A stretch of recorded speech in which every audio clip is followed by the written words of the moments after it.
Hi, this is Jason Nickleby, Coordinator of Officials with the Minnesota State High School League, and this is football officiating training tape number 2. We're going to take a look at special teams plays primarily this week, punts, field goal attempts, and kickoffs as well. And we'll take a look at mechanics and positioning on those plays. So hopefully these plays are helpful for your crew as we get going with scrimmages and into games next week. And you can talk about how you would cover these plays if you had them in your games. Again, not picking on any one team or crew or official, just trying to learn from these plays and get better so we can have a great season. With that, we'll get to the plays.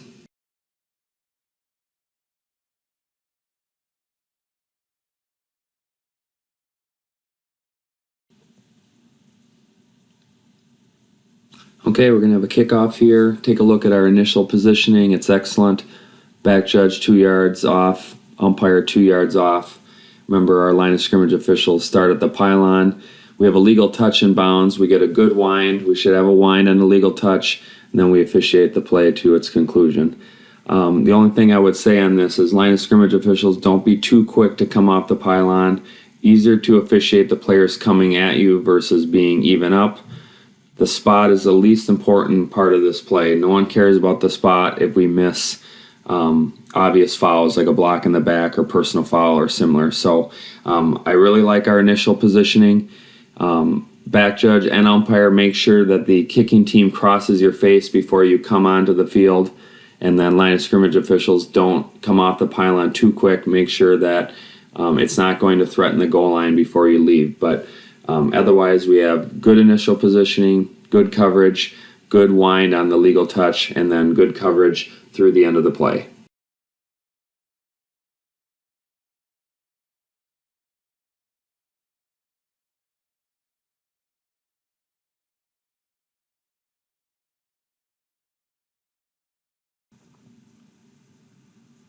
Okay, on this play, we'll have encroachment by the defense, there you can see a followed by an excellent announcement. Encroachment. 74 on the defense. 5-yard penalty. Still first down. So very well done by the crew, particularly the referee, dispensing of an obvious foul very quickly, efficiently, and gets into his announcement so we can get it marked off and get ready for the next down. So well done in that regard. Now, line of scrimmage officials, make sure that we kill the clock. We're going to come in, give a preliminary signal to the referee if it's obvious. If there's any doubt about whether it's a false start versus encroachment, then we need to refrain from doing a preliminary signal. Come all the way to the referee, make sure you have the same thing, and then the referee can announce what we have. So make sure we kill the clock, preliminary signal, giving the number. Apparently we were communicating that with the referee pretty quickly, and he was able to dispense of that. That usually can occur if we have headsets or similar. If we don't have O2Os, we're going to have to come all the way in and verbalize the number with a preliminary signal so that the referee can go ahead and dispense of the penalty. So well done by the crew as far as getting the communication of the referee quickly so that he could dispense of it, and then an excellent announcement by the referee.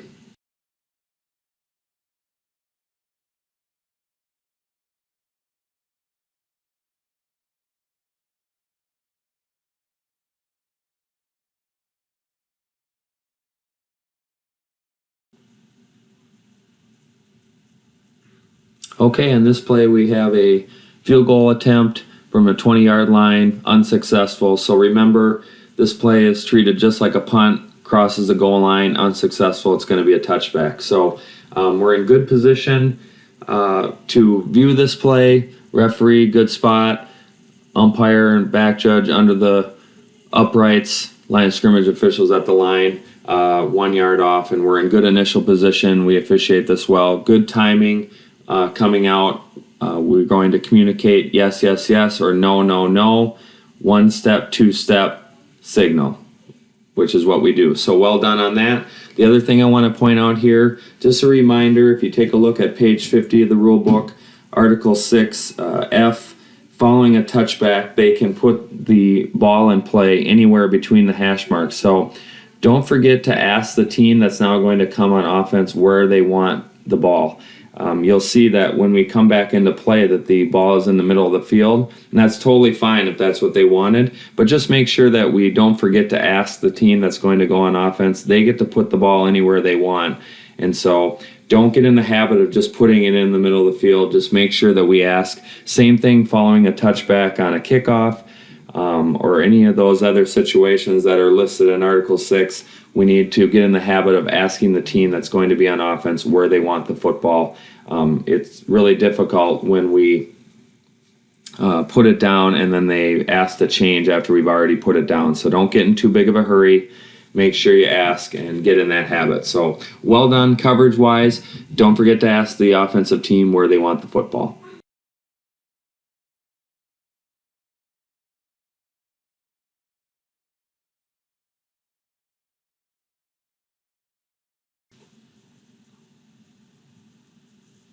Okay, we have a free kick here, good initial position, and we're going to have a kickoff out of bounds here. I like our hustle to get up here and get the proper spot. Sometimes that would matter if we're going to do 5 yards from the succeeding spot and it puts us past the 35-yard line. That would be important. In this case, not a huge deal, but I like our hustle. And then we have a good preliminary signal to the referee. And referees, couple things. Make sure we have the kicker's number in our head so we're ready to announce this foul when it occurs. And then line of scrimmage, back judge, umpire. Make sure we get to the coach of the offended team to find out, do you want to re-kick 5 yards and re-kick, or do you want to go with 5 yards from the succeeding spot? They wouldn't want to do that in this case, or 25 yards from the free kick line. So make sure we have that information to the offended team coach so that he can make a decision quickly and efficiently so that we can dispense of the announcement and get on to the next down. So like our hustle, like the preliminary and communication, and just make sure that we communicate with the sideline so that the referee can make an announcement and we can move on to the next down.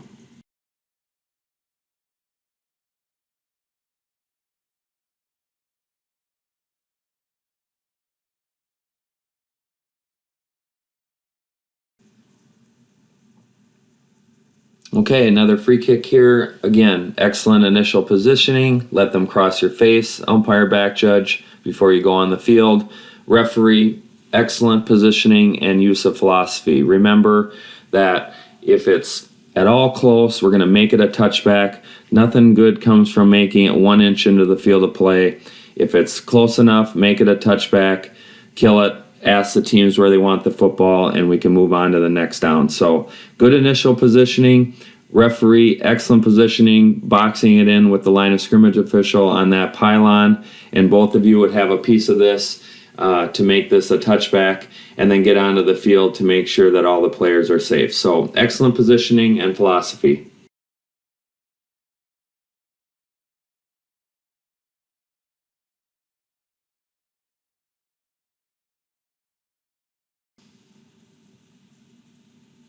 Okay, another free kick here. Good positioning. Let them cross their face, and then we're going to come onto the field. Line of scrimmage official, referee, great positioning. And then we're going to have a return for a touchdown. So umpire, good job.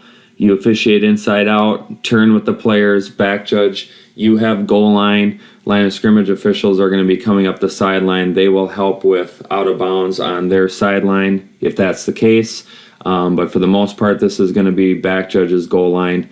And this is really well covered by the crew. Excellent mechanics and coverage. Just wanted to show a kickoff return for a touchdown and our mechanics in Minnesota for coverage of this play. So well done initial positioning.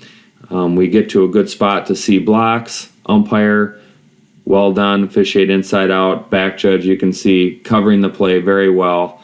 Is there to see him cross the goal line. And then just the final reminder, just like a long touchdown pass, back judge, we would turn and face the players just like there's a camera in our belt buckle to make sure that everything finishes out the way that it should. So well done by the crew.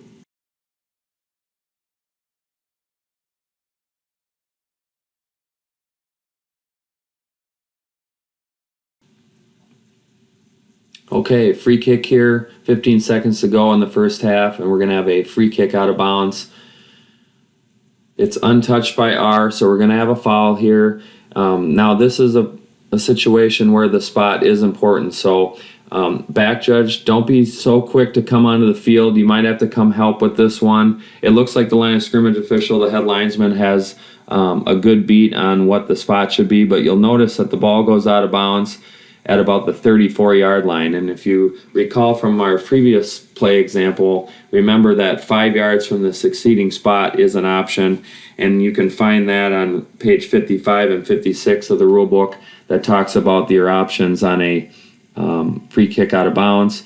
In this case, they would take 5 yards from the succeeding spot potentially. Now, with 15 seconds to go on the half, maybe they want them to just keep kicking it until they can get a good return. Maybe they feel that's their best option to get into field goal range potentially.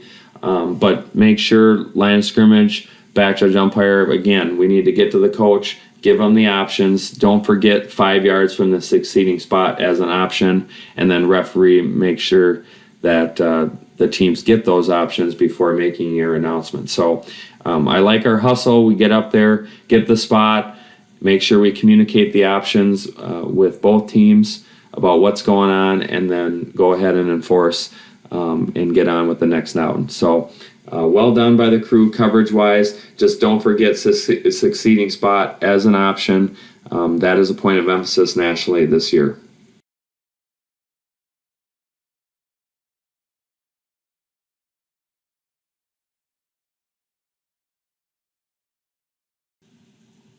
Okay, and the very next kickoff, we have encroachment on the kicking team. Okay, so just a reminder from the last play, make sure that succeeding spot is an option for enforcement of the free kick out of bounds foul that we had on the previous free kick. Make sure that that option is communicated to the teams. Now, they chose to re-kick, fine, 5 yards, and now we have encroachment. Referee announces that very quickly, and then we get back to the very next free kick at the 30-yard line. So well done as far as efficiency goes. We get them back out there, and also I want to point out, well done by the referee to correct the clock. The clock had started, it had ticked off a second, and well done to catch that and get a correction there. So make sure crews, referees, line judge, make sure that we're aware of the clock status. Make sure that the clock does not start when we have an encroachment foul. If it does, make sure it gets reset properly. And then make sure if we have a free kick that gets into the field of play, like we do on this succeeding free kick here, that the clock starts properly when it's legally touched in the field of play. So well done to get this enforced efficiently, and then to get into the next kick so that we can move on. So well done that way. Just make sure on the previous one that succeeding spot is an option that's given to the teams, and then good coverage and awareness of clock.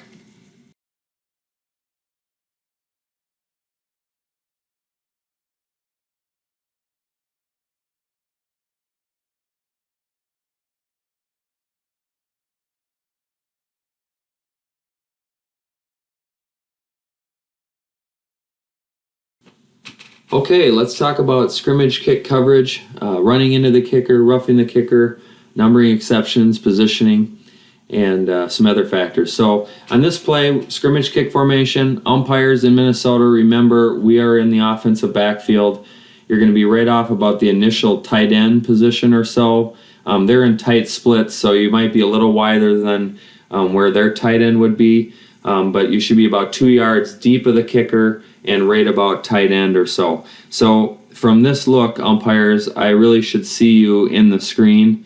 Okay, you're going to take the snapper and everyone to the left, but also keep in mind numbering exceptions. So number 88 on the right-hand side of the screen is going to be a problem if they throw him a pass. So try to be aware of those numbers.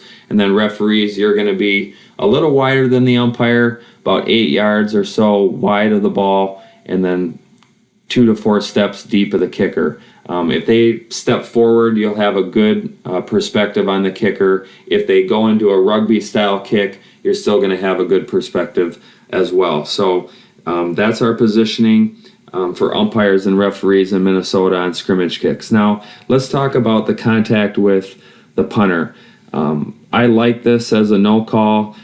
Typically we're looking for, with running into the kicker, we're looking with contact with the kicking leg, and typically we're looking for contact with the plant leg when we're talking about roughing the kicker, unless it's a really excessive contact to some other part of the body, then we could go with roughing the kicker. Always err on the side of protecting the players. But in this case, the contact is pretty incidental. It's in the upper body area, and he just kind of goes down. So totally fine with a no call here. I prefer a no call in this situation.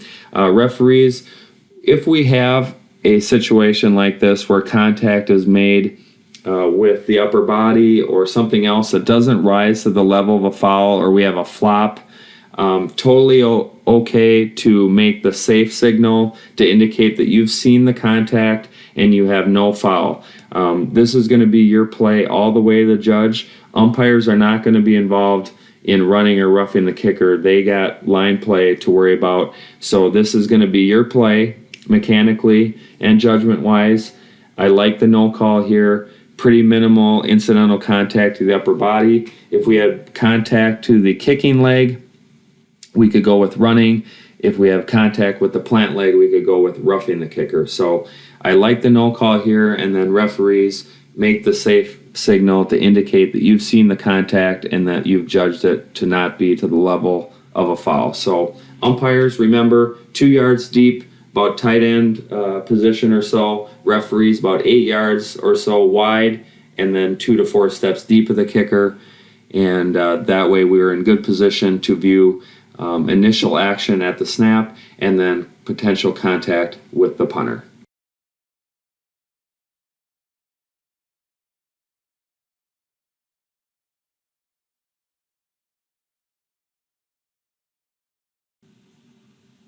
Okay, that will do it for the training tape for this week. Some scrimmage kick plays, some free kick plays. Again, good to talk about our coverage with scrimmage kicks and free kicks in the preseason here.